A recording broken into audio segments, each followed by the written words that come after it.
Halo, kita berjumpa kembali dalam podcast The Reluctant Economist.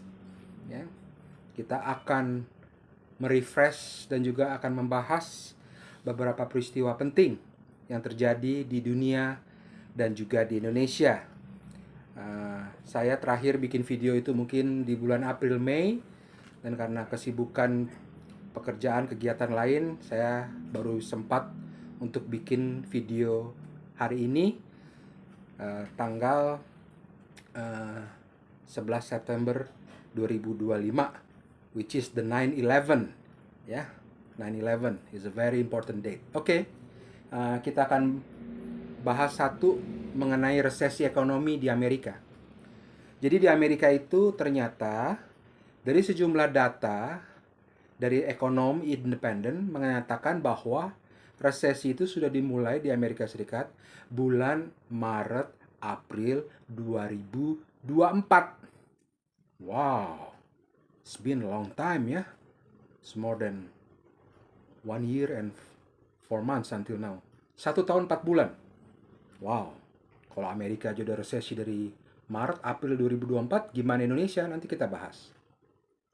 Kemudian GDP atau PDB Amerika Serikat kuartal pertama 2025 itu ada di angka negatif 2,4%. Dan ini data dari Federal Reserve dari Atlanta, ya, dari Georgia. Oke. Kemudian berikutnya adalah GDP Amerika atau PDB Amerika di kuartal kedua 2025. Itu ternyata positif 3,3%. Jadi dari negatif 2% naik menjadi positif 3%. Berarti negatif 2 ke 0 aja itu ada 2, berarti 2 ke 3 itu ada 5. Jadi 5% kenaikan di kuartal kedua 2025 kayaknya nggak mungkin ya. Kayaknya nggak mungkin. Oke, hold your thoughts, nanti kita bahas lebih lanjut.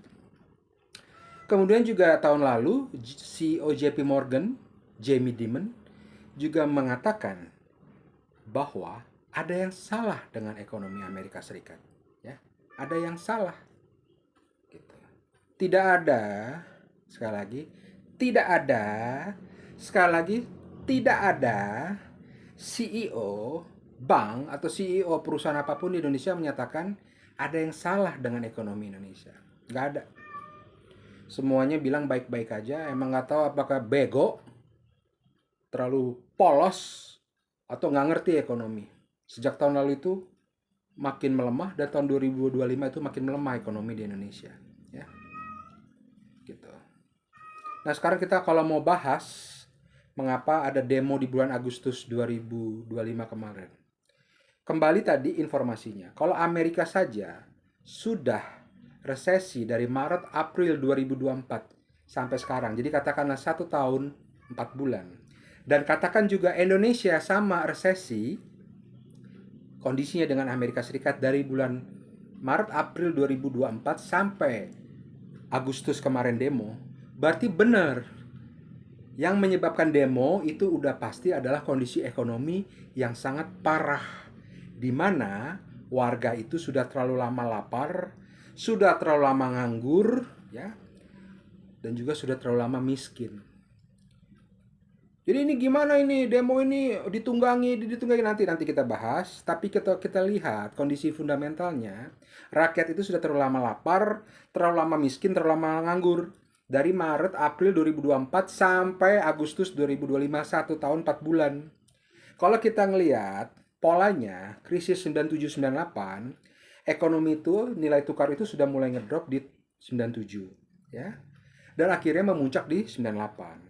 Kalau kita ngelihat lah, katakan waktu itu nilai tukar di 1997 itu mulai menurun Februari Maret, dan ternyata kerusuhannya di Mei 98. Kurang lebih 1 tahun 3 bulan. Wow, the same path, man. We are talking about the same path, ya, the same pattern. 1 tahun 4 bulan, 1 tahun 3 bulan dari ekonomi ngedrop dan demonstrasi. Oke, jadi sekarang kita mulai bertanya, sebenarnya pertumbuhan ekonomi Indonesia itu berapa? Ya. Pemerintah kan bilang 5,12%. Ekonomi independen bilang 4,7%. Saya nggak tahu angka persisnya. Tapi sepertinya kalau kita ngelihat angka itu negatif dari Amerika sampai sekarang, berarti Indonesia itu juga negatif. Ya. Berapa negatifnya? Saya nggak tahu. Loh, buktinya sudah terjadi demo. Demo itu adalah tanda bahwa rakyat itu ekonominya sangat amat sulit. Terlalu lama miskin, terlalu lama nganggur, dan terlalu lama lapar. Oke, ya. Jadi mulai mengerti ya mengenai pola antara ekonomi yang menurun, sudah mulai crash, dan juga demonstrasi di mana-mana. Bukannya di Indonesia, di Nepal. Ya. Banyak negara sekarang demonstrasi. Gitu. Nah, kemarin juga ada yang bertanya, ke depan ini apa yang terjadi, Mr. Reluctant Economist? Wah, saya ngomong sampai Desember 2025 aja. Itu keadaan akan semakin sulit. Ya.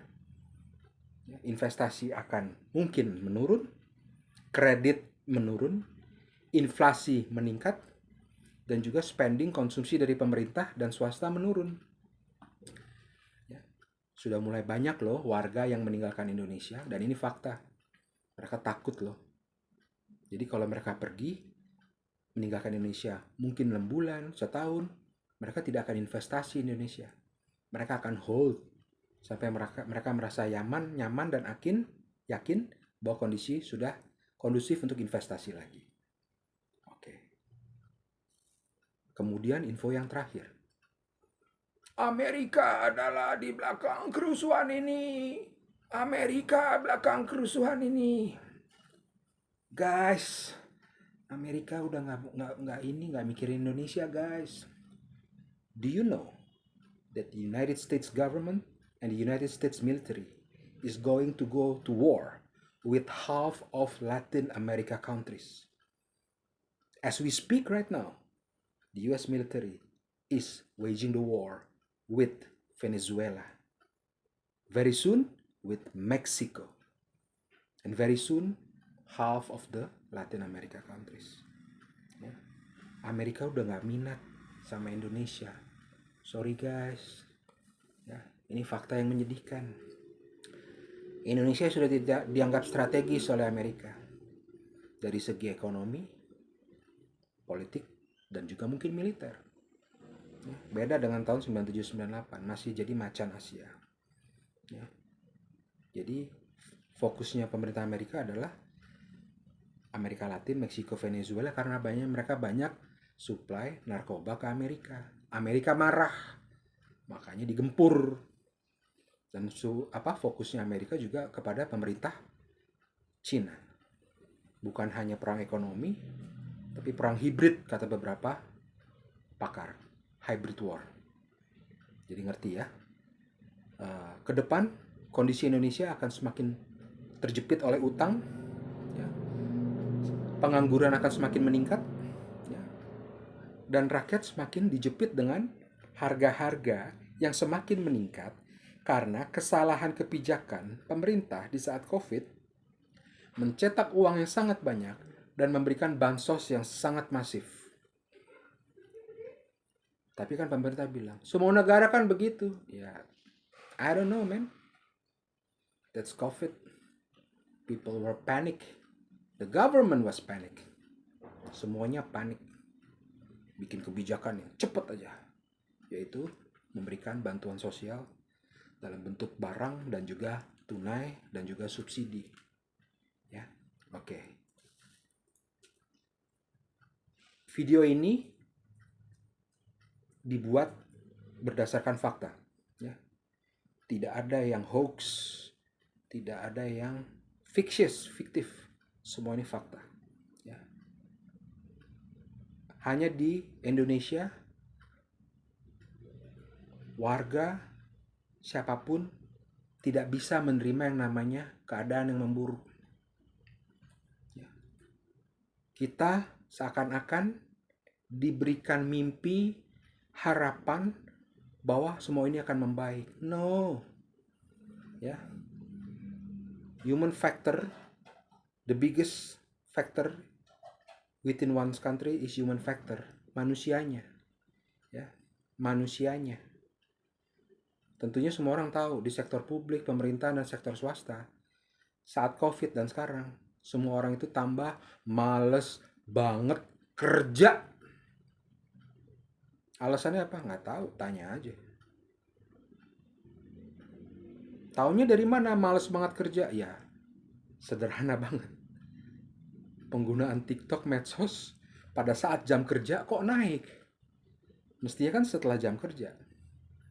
Berarti satu, udah banyak banget orang udah nggak kerja. Kedua, mungkin orang yang di kantor itu malah main TikTok dan juga main medsos. Sederhana. Ya, semua ini ada faktanya. Oke, ini video nggak terlalu lama. Jadi kita udah bahas beberapa ekonomi. Jadi kita akan kembali bertemu mungkin 1-2 bulan. Tapi ini tanggal yang penting, 9/11, 11 September 2025. Dan banyak yang sudah terjadi. Dan bagaimana kita menyikapi hal yang sama ke masa depan, di masa yang akan datang. Terima kasih sudah melihat videonya dari The Reluctant Economist. Sampai jumpa, bye-bye.